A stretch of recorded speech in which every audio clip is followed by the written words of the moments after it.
In the lawlessness of the Old West, one name terrifies many: Bill Longley. Known as one of the most dangerous outlaws of his time, Longley's life was filled with violence and bloodshed. In this video, we dive into the life and fate of Bill Longley, one of the deadliest gunmen in the Old West, who finally met a tragic end after being hanged 3 times.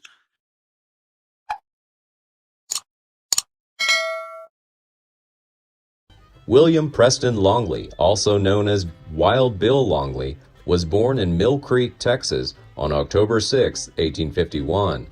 His parents, Campbell and Sarah Longley, moved the family to Evergreen, Texas in the first year of his life.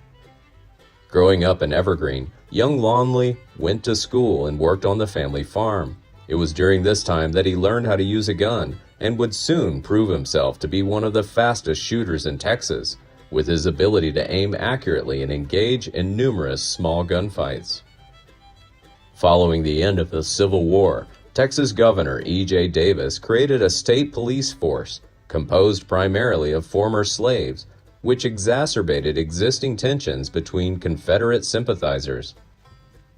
In December 1866, an incident occurred in Evergreen when a drunken black policeman recklessly brandished a gun and hurled insults at the local townsfolk, while Bill and his father, Campbell, are also present there. During a tense confrontation, when the police officer insulted his father, Bill courageously stepped forward and asked the man to put down his gun. The defiant officer raised his weapon, aiming at young Bill, who quickly shot the man. Following this incident, Longley joined other young individuals and embarked on a reign of terror, targeting newly freed slaves.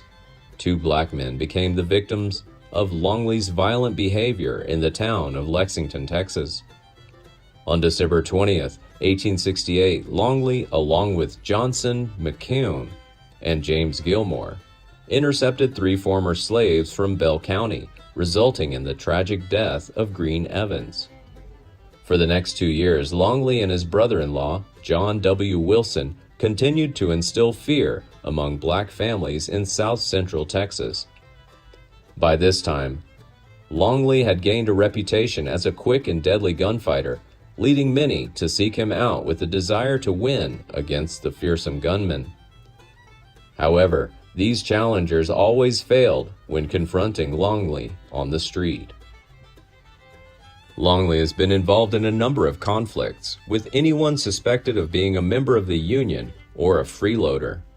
At 6 feet tall, he was known for brutally beating any black man who crossed his path. During this period, Longley is believed to be connected to an outlaw gang led by Cullen M. Baker, operating in Arkansas. However, historians suggest that Longley was merely accompanied by a gang member and faced charges from the association. Sometime later, Longley and his companion were arrested by a group of guards, accused of being a horse thief and sentenced to swift execution. As the crowd left, however, a man lingered around and aimed several times at the couple. One bullet hit Longley in the face, breaking a tooth, while another grazed the rope he was hanging from, saving the dying outlaw. This was the first time Longley has been strangled but escaped death.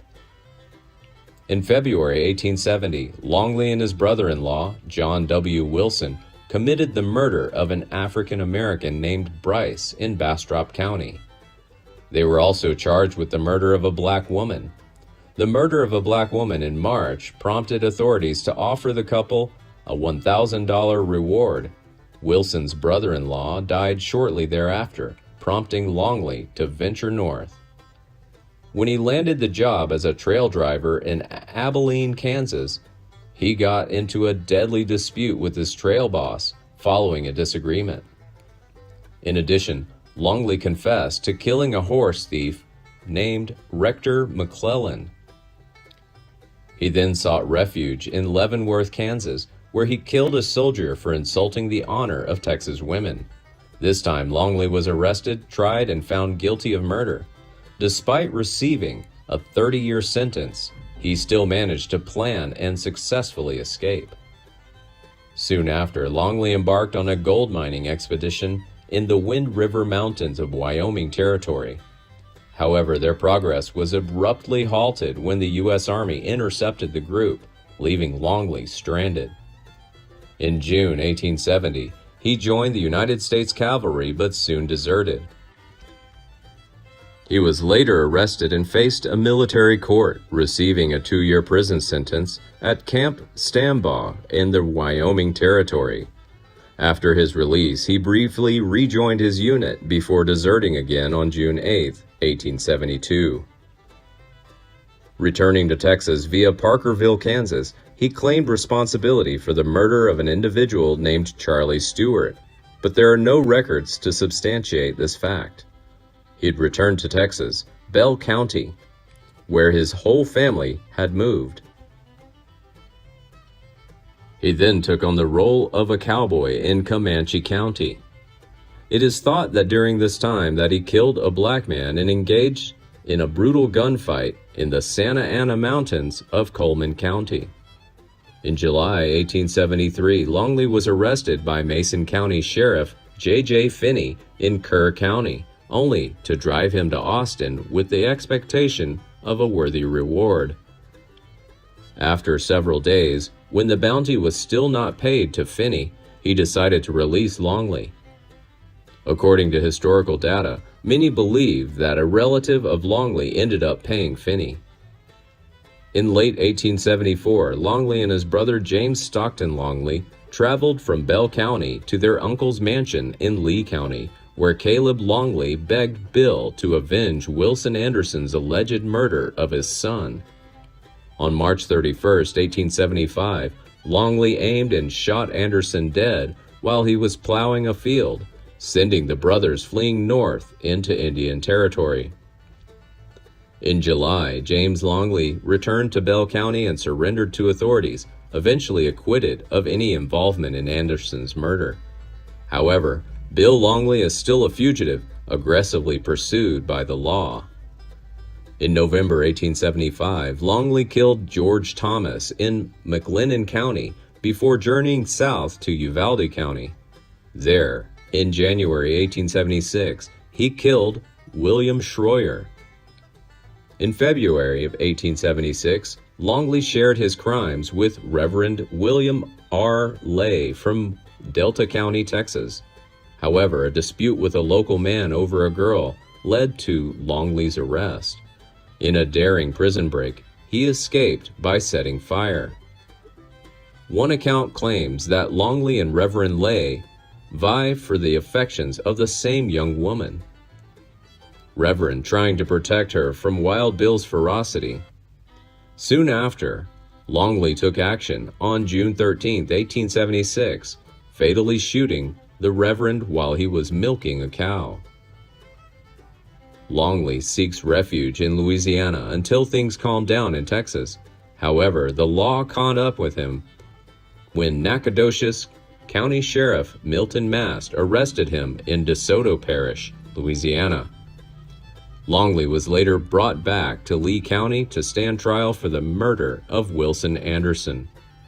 During this time, Longley turned to writing letters for various newspapers, telling them stories of his life's adventures and taking responsibility for the deaths of 32 men. He also wrote a private letter to the governor, calling for clemency. In his letter, Longley questioned why he was hanged when notorious gunman John Wesley Hardin, who was responsible for 40 murders, only received 25 years in prison, but the governor did not respond. On September 5, 1877, jurors in Lee County deliberated for just an hour and a half before sentencing William Longley to death by hanging. His appeal was denied in March of 1878. On October 11, 1878, before a crowd of thousands in Giddings, Texas, Longley was led to the place of hanging by Lee County Sheriff James Madison Brown. Bill walked to the gallows and said, "I deserve this fate. It is a debt I have owed for a wild and reckless life. So long, everybody." Then the trap door opened, but something surprising happened. Bill jumped to the ground and landed on his feet. Maybe the hangman made the rope a little too long for Bill's tall body. The crowd, estimated at 4,000, booed the failed hanging. Immediately, the sheriff and some of the guards lifted Bill up so that the hangman could fasten it, so that the body is properly suspended. 2 groans escaped from his lips. His arms and legs were raised 3 times, and after 11.5 minutes of hanging, Bill suffocated. And that's the story of how the outlaw Bill Longley lived through 2 hangings, with the 3rd taking him to the final ending. Later, Bill Longley was buried in Giddings Cemetery west of Giddings, Texas, south of US 290. Please like and share if you find the video content interesting and useful. Don't forget to subscribe to the channel and comment below so as not to miss the upcoming interesting videos. Thanks for watching.